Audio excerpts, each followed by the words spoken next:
Hey everyone, welcome back to our channel.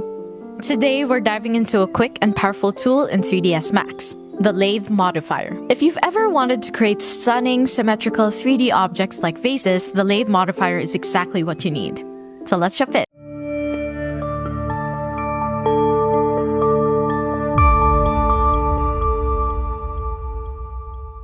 To start, we need to create a 2D shape that will be transformed into our vase. First, go to the front viewport.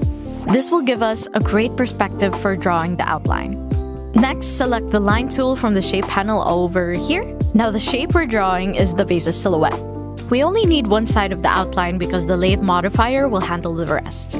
As you click each point, try to shape it as accurately as you can and just take your time. Just smooth curves by clicking and dragging each point and adjust as you go to get the shape just right.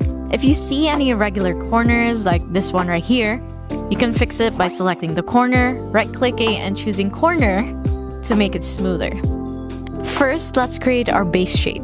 I'm drawing half of a vase outline here because when the Lathe Modifier rotates it, it'll complete the rest of the shape for us. Make sure your shape is as smooth and detailed as you want your final object to be. Scroll down the list and find Lathe. Go ahead and click it and voila! Watch as the outline transforms instantly into a 3D vase. The Lathe Modifier works by rotating the outline around an axis, creating a fully formed 3D shape. Now let's refine how smooth our vase looks. In the parameters, there's a setting called segments. And what you want to do is increase segments, which makes the object smoother, while fewer segments give it this blockier, low poly look. If I set it to a lower value like 15, you'll see that it looks a bit rough and polygonal. Now let's increase it to 66 and it becomes much smoother.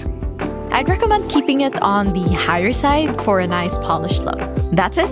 With just a few clicks, we've transformed a simple outline into a 3D vase using the Lathe Modifier. Super easy, right? So next time you're designing something round, give this modifier a try. If you enjoyed this tutorial, don't forget to like, subscribe, and let us know in the comments what other 3ds Max tips you'd like to learn.